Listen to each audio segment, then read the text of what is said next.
July 7th or 8th, Tamal Krishna Maharaj and Srila Prabhupada again discuss initiations, and Prabhupada named 7, then 9 JBC men to initiate on his behalf. Since you will be detecting the change in my voice, let me first inform that yes, I was editing the video of this section. As I was editing the video of this section, I chose to redo it. And yes, the revideo is being made while I have COVID, which has given me a rougher voice, more shortness of breath, and I'm getting a bit weaker. So please just bear with me. Maybe a little bit I don't understand what I'm saying because of the voice, but it's because right now that I have COVID that I'm confined in my office, quarantined to my office, that I am trying to take advantage of this time to tackle the task of completing the editing of so many hours of long videos that I had made months ago. And once all the videos are finished editing, I still got a lot of work embedding everything onto my website, syncing up all the text and the graphics, effects, the user interfaces. I have a basic framework done, but it's in place, but it's still going to take some time before I can complete this and get it up online. But I'm trying to take advantage of whatever time I have to get this done. And the question will be whether anyone will ever take the time to even watch so many, not hours of videos, but literally days and days of videos. I pray enough devotees will, because my goal has been to make this as definitive, as complete, and all-encompassing as I can. What I've been trying to do, however, is to keep the timelines separate. I want to give arguments. I'm trying to give arguments about the May 28th meeting in that time frame. Then when it comes to the July 9th letter, I try to give the arguments for that in that timeline. But since the whole topic is all one topic and all the different evidences are interrelated, it can only be properly presented by pointing out how they are inseparably interlinked and related. But I also see the effectiveness of making a proper chronological timeline so that it helps, as we see it, it helps us keep a focus on what happened at this time. At this time, this took place. At that time, that took place. And that it gives us a better view of what actually took place, what actually happened, and so that we can reach the proper conclusion. So I understand the need for that.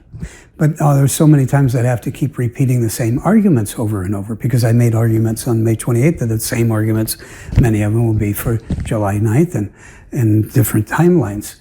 And so I'm repeating so many of the same arguments again and again. So it makes the presentation a lot longer and more redundant. However, redundancy is not a bad thing. How many times, in so many different various ways, in Bhagavad Gita, has Krishna instructed that we are not this body, but we are an eternal soul? How many times has he taught that we should surrender to him and just worship him? He doesn't teach these things just one time and that's it, and goes on. He repeats these messages over and over in so many different ways, and it is that redundancy that delivers the message most loud and clear. According to Tamal, this took place on July 8th.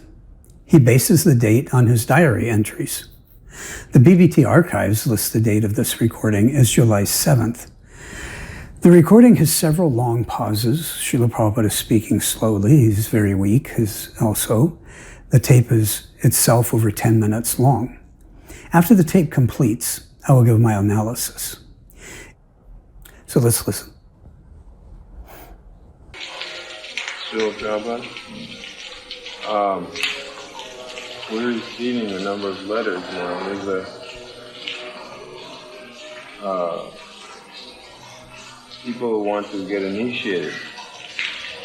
So, up until now, since you were coming ill, we asked him to wait.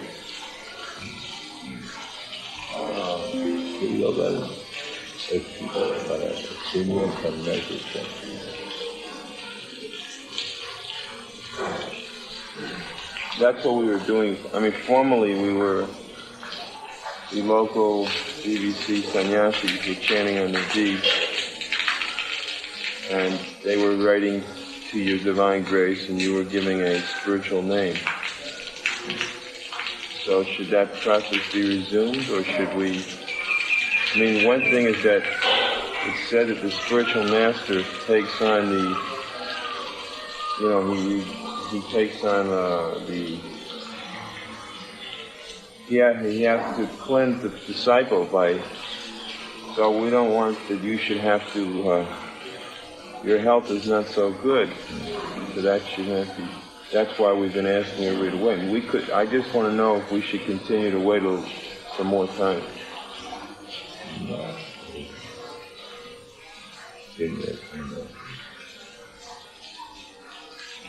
So they should continue to research and nurture having mastery. Okay. You can do ISKCON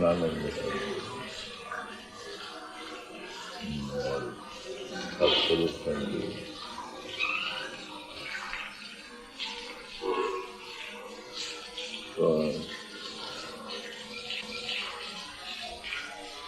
This sea can do.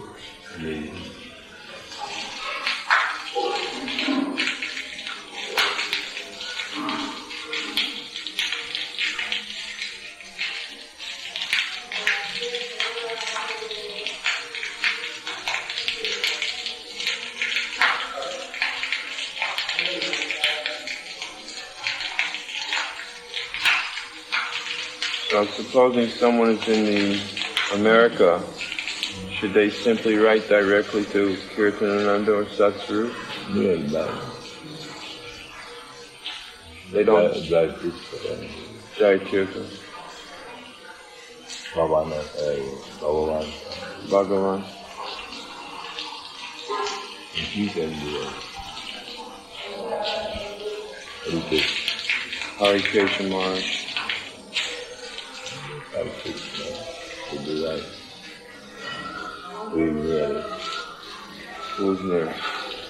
So, persons wouldn't have to write to your divine grace, they could write directly to that person.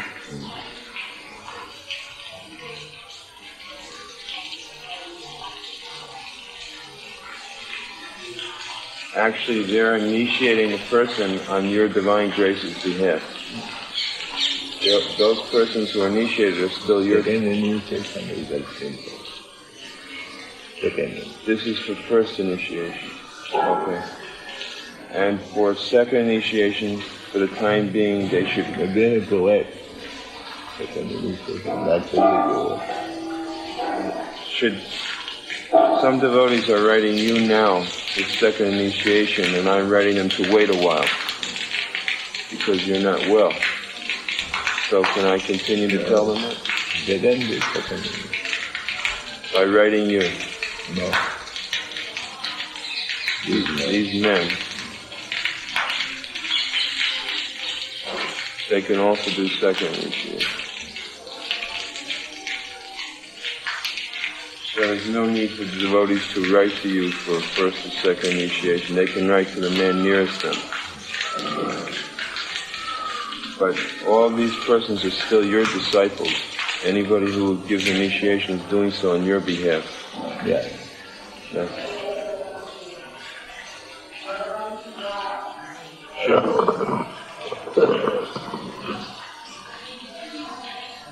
You know that book I'm maintaining of all of your disciples' names? Should I continue that? So if someone gives initiation like Hare Krishna, he should send a person's name to us here, and I'll enter it in the book.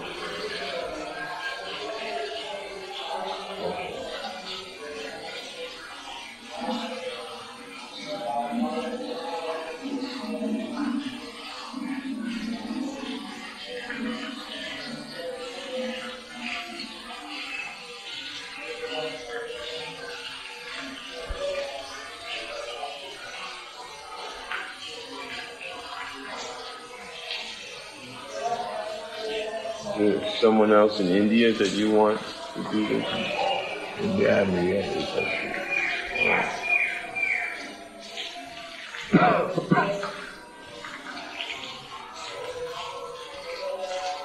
in India, Jayapataka. Jayapataka Maharaj.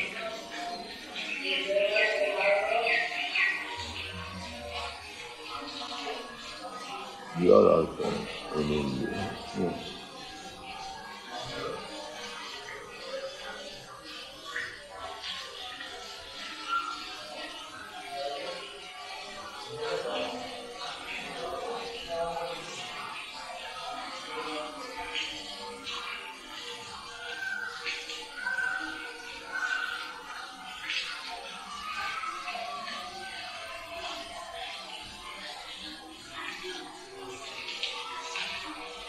You can note down these names.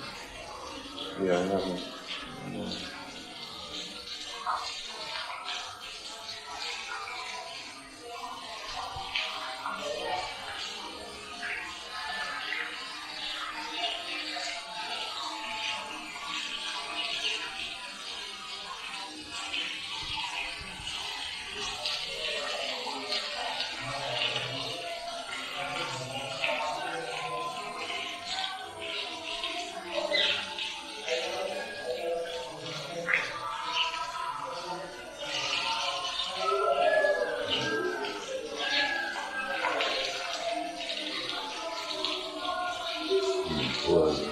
Kirtanananda Maharaj, Satsvarupa Maharaj,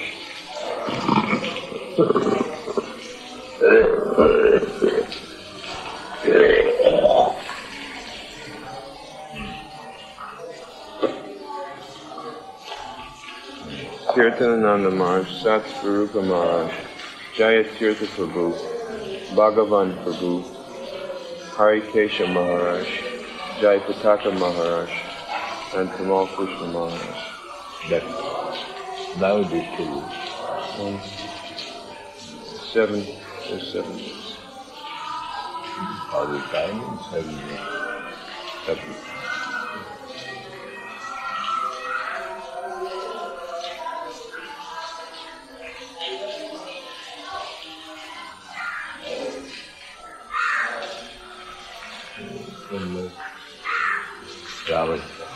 Rameshwar Maharaj.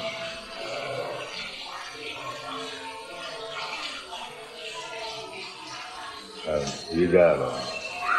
Oh, it's something.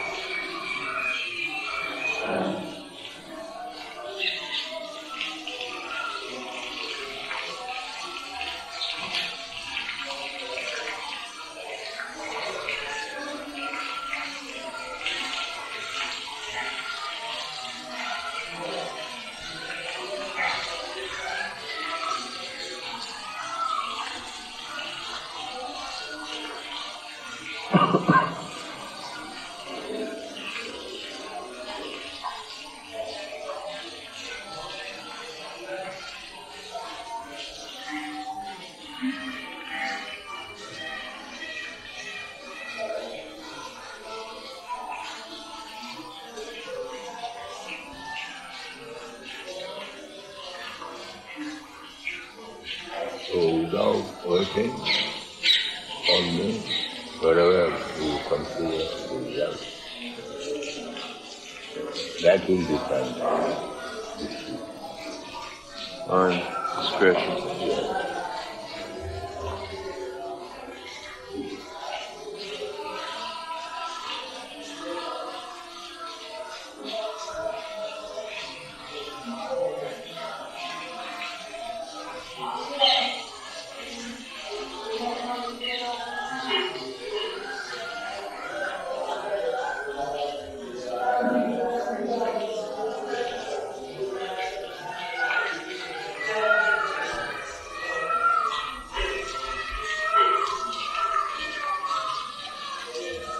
That's the first and second initiation.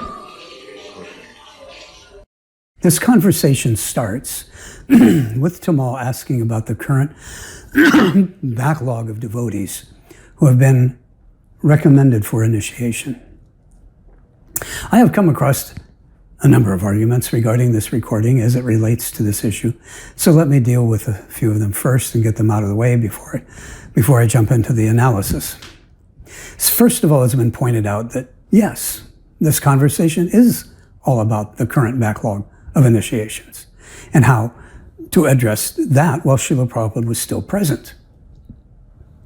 And since this conversation began the effort that culminated in the writing of the July 9th letter, the argument is given that this provides positive proof that the Rtviks system outlined by the July 9th letter was in fact only intended by Srila Prabhupada to address the initiations while he was still present, and that the Rtviks system was not ever intended for after he departed. And of course, there is no disagreement that this specific conversation is only aimed at those current initiations at that time. However, this recording was not the only conversation that Srila Prabhupada held with Tamal as he developed and dictated the July 9th letter. There were a number of additional meetings.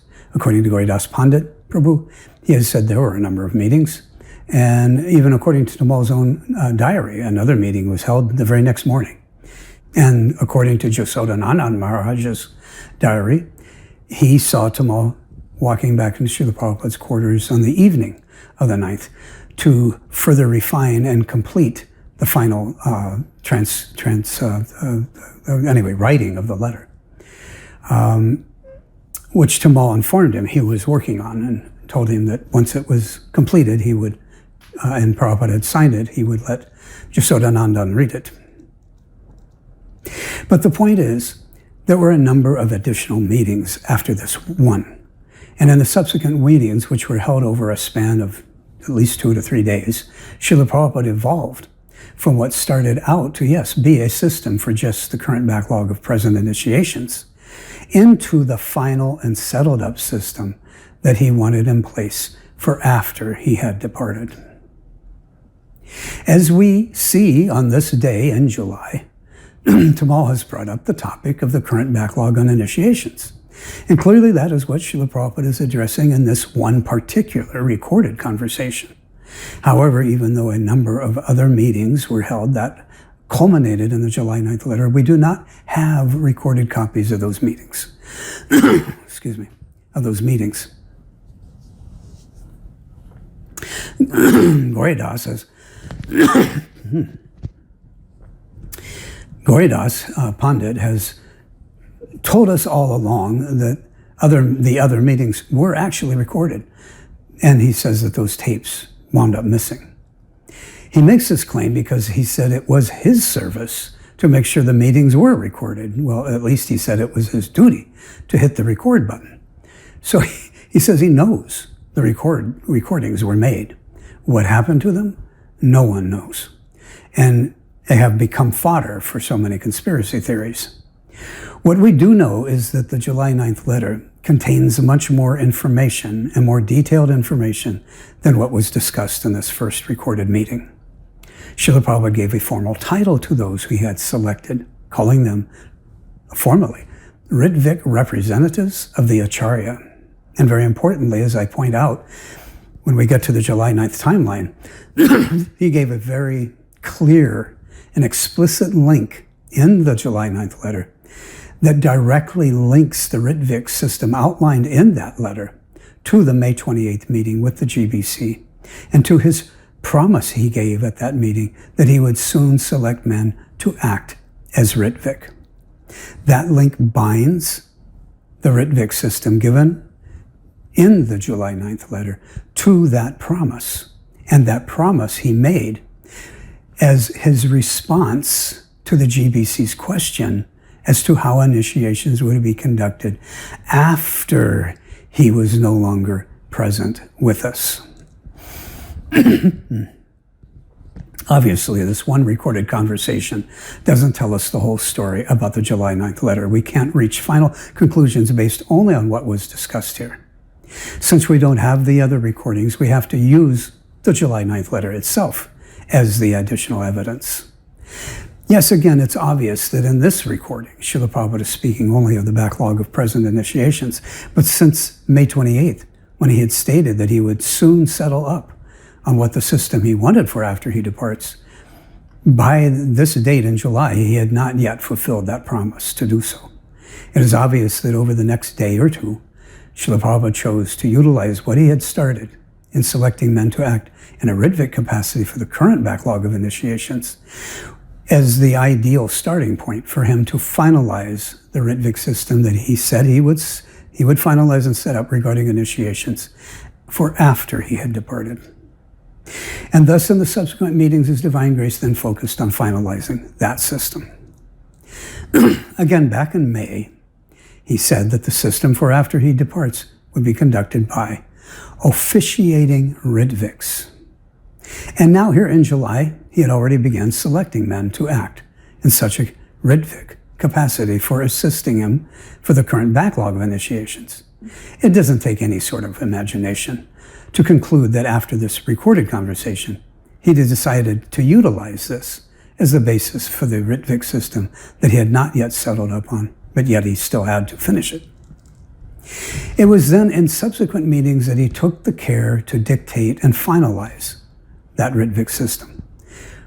It was on April 22nd, 1977, which was just 11 weeks before this conversation, when the very same Tamal Krishna Maharaj informed Srila Prabhupada that he knew that he was a conditioned soul and that all of Srila Prabhupada's disciples were at that time, and that he nor any other of Srila Prabhupada's disciples were yet qualified to become gurus. It was at that time, just 11 weeks before this meeting, that Srila Prabhupada agreed with his assessment. At that time, on April 22nd, Srila Prabhupada said he wanted to appoint gurus, but that he was still waiting to give that order, because before he can do so, the disciples must have fully completed their training.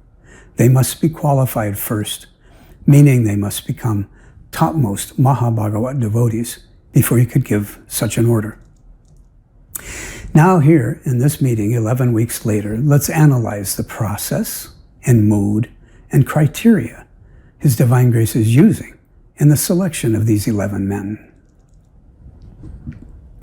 His first criteria was that they be senior sannyasis.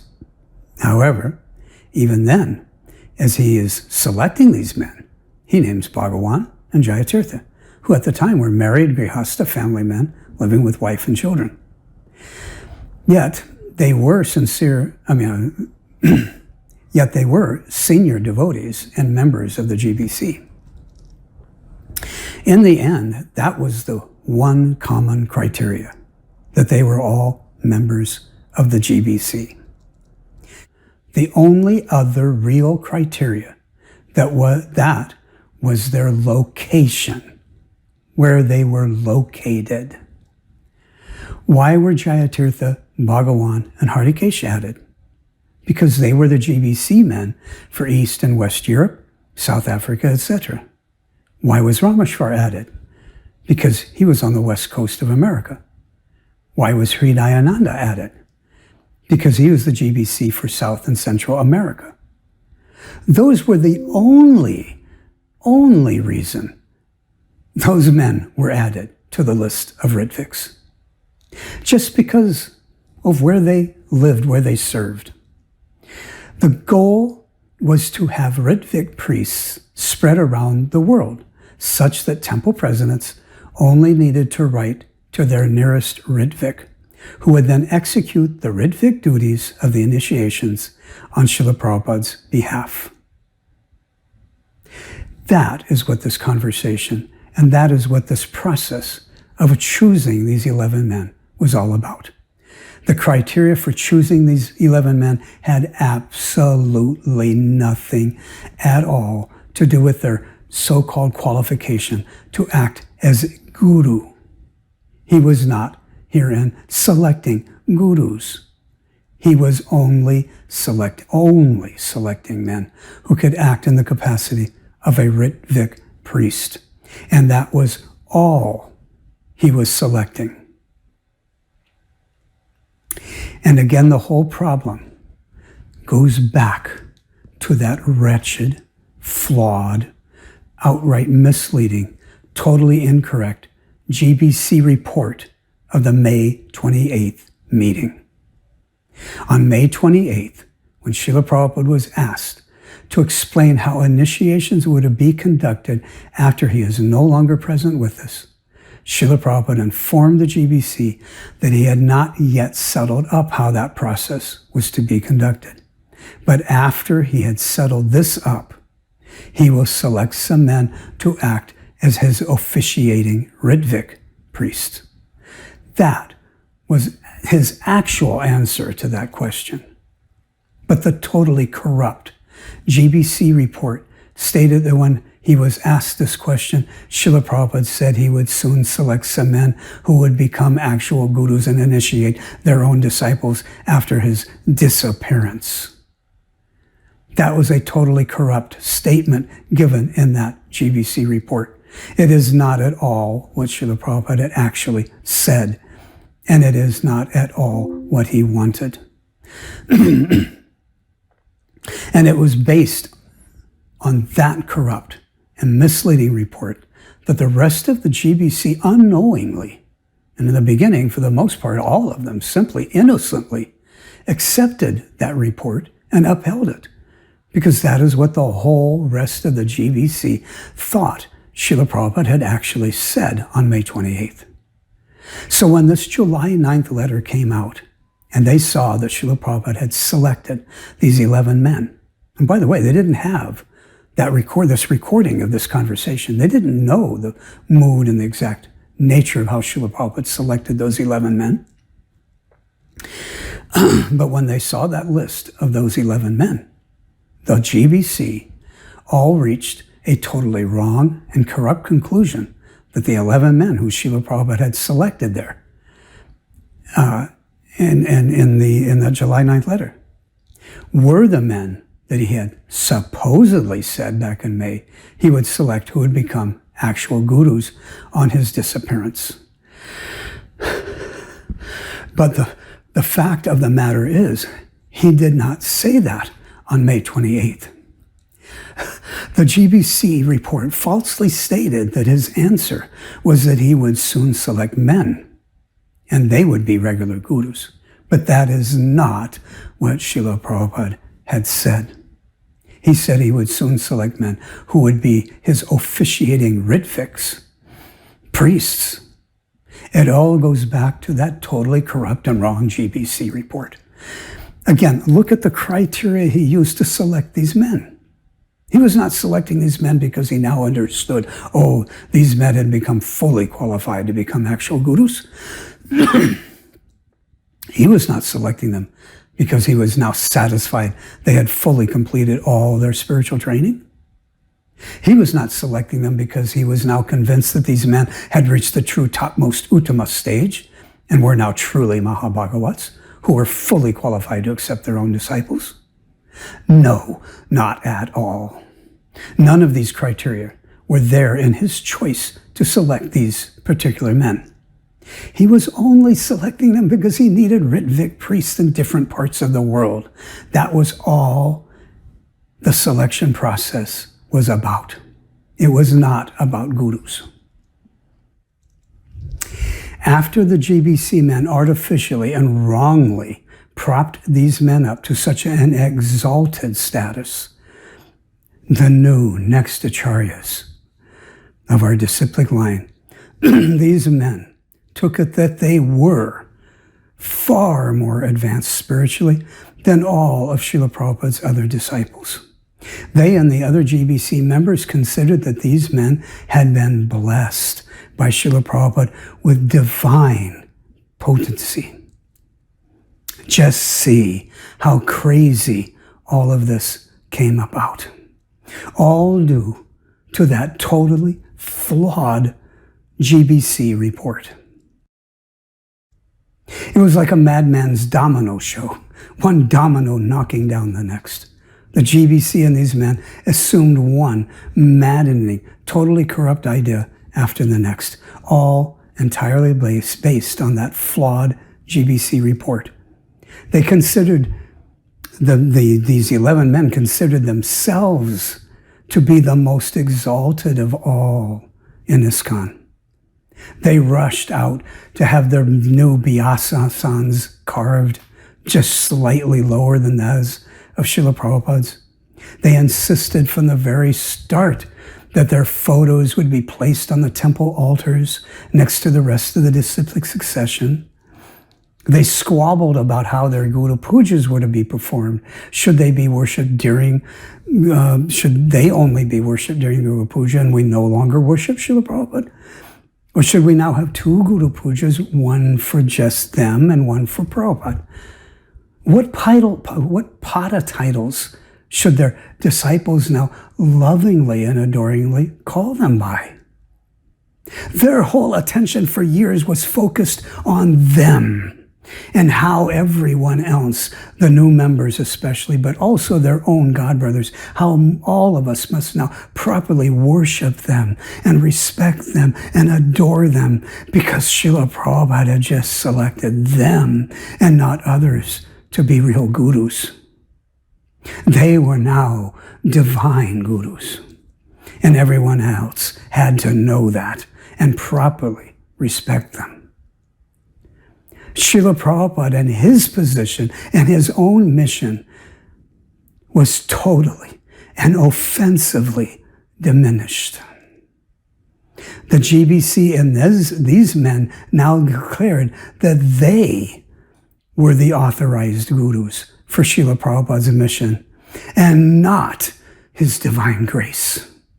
By doing this, they were actually kicking Srila Prabhupada as the rightful guru of his own ISKCON mission out of his mission, as they proclaimed themselves the new gurus for ISKCON and proclaimed that Srila Prabhupada was no longer fit or qualified or authorized by them to act as guru.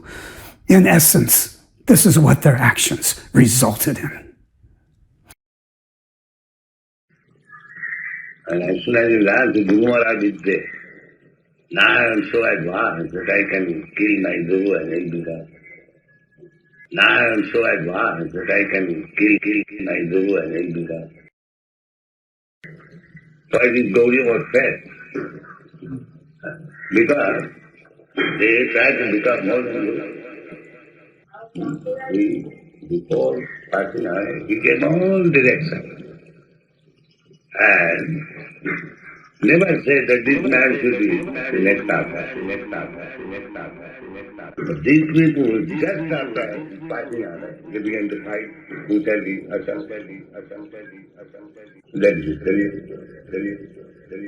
They never thought why Guru Maharaj gave us instructions of everything.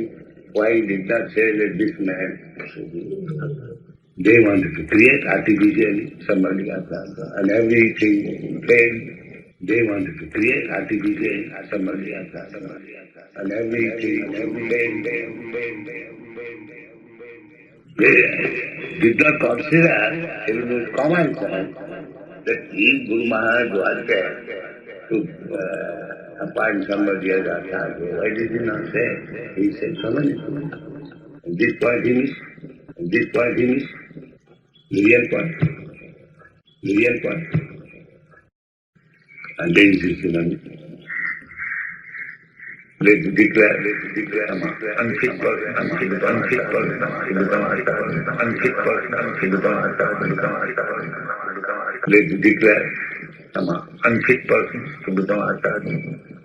Then another man comes,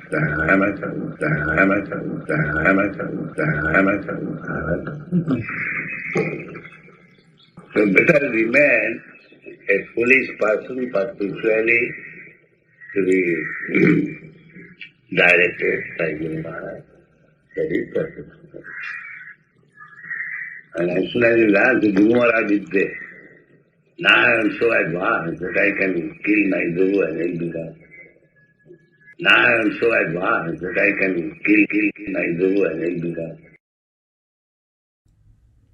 The GBC members innocently thought that they were carrying out what Srila Prabhupada wanted. But in fact, they were totally corrupting his mission and thwarting his actual desire to remain as the current initiator guru for his mission.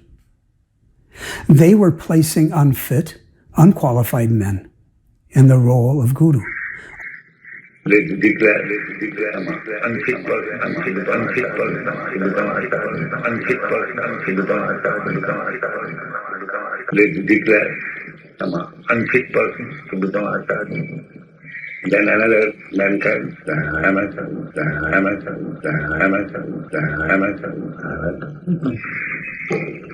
They were placing unfit, unqualified men in the role of guru, artificially exalting them as being divinely empowered. This is why many of them came crashing down, falling flat on their faces, even literally losing their heads. Well, at the same time, the same GBC denied this rightful position to their own spiritual master, ISKCON's founder Acharya, His Divine Grace, A.C. Bhaktivedanta Swami Prabhupada. And as soon as he learned, the Guru Maharaj is there. Now I am so advanced that I can kill my Guru and he'll do that. They removed Srila Prabhupada as ISKCON's authorized guru. They replaced him with men who were not authorized, who were not fit or qualified. They propagated the corrupt idea that Srila Prabhupada was no longer authorized. He was no longer fit. He was no longer qualified to be an initiator guru in his own mission. But only those the GBC have ordained are actually qualified or fit. What a total disaster the last 4 decades have been. Why did Srila Prabhupada select, say, Jayapataka Maharaj? Not because His Divine Grace had recognized that Jayapataka was far more exalted over all his other godbrothers. Not because he recognized that Jayapataka was qualified to now accept tens of thousands of disciples all over the world. He only selected him because he was a GBC from Mayapur, because of where he was located. Srila Prabhupada wanted a Rtvik priest in Mayapur. That's the only reason Jayapataka was selected. And just like all the others, he was only selected to be a Rtvik priest. That was all. Not a big guru who stole tens of thousands of disciples away from his own guru, Srila Prabhupada. So I'm not singling him out for any personal reasons. I'm simply chosen randomly just to illustrate how horribly wrong this whole system has been all these years. Jayapataka was just like the other GBC men. He was under the same illusion. And that was that, like the other GBC men, he had no knowledge that the May 28th GBC report was so corrupt. When the July 9th letter came out, he and the other GBC men concluded that those who were listed in that July 9th letter, according to the May 28th GBC report, they were to become actual gurus, because that's what the GBC report stated. All of them were convinced that this was what Srila Prabhupada had said, and therefore what he wanted.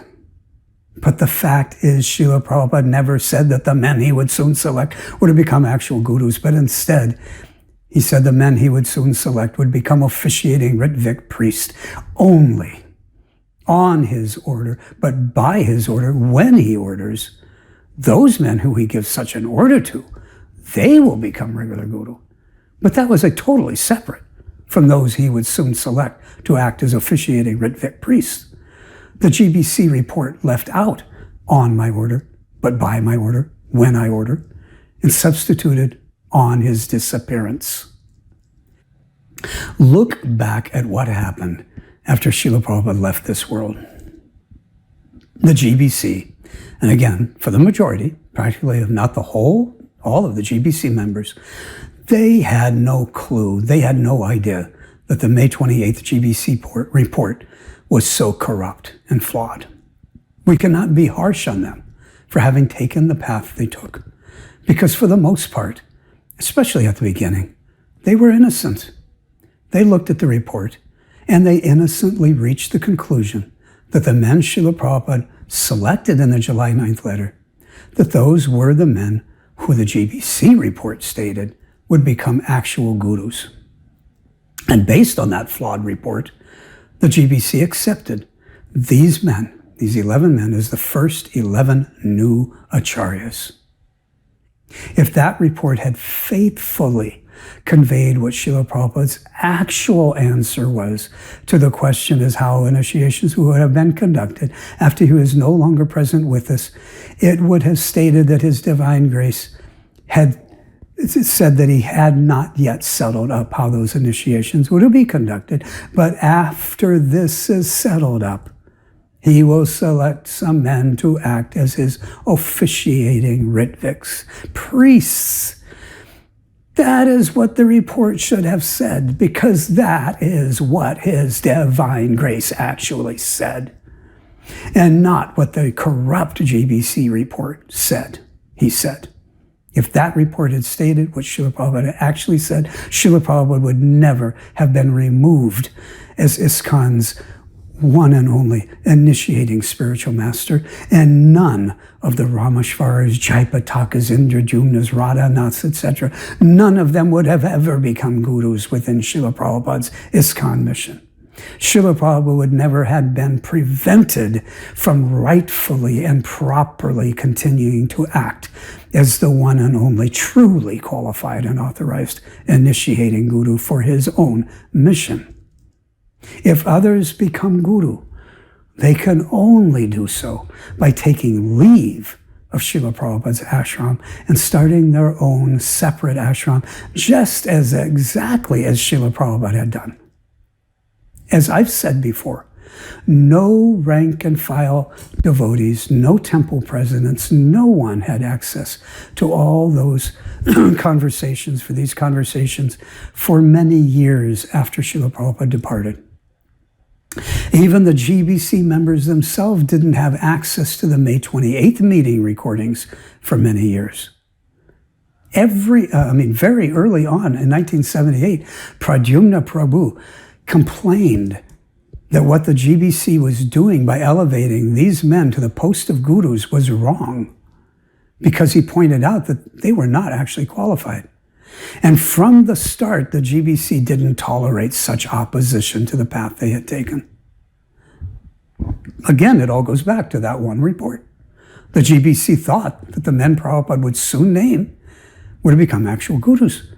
That's what the corrupt report stated.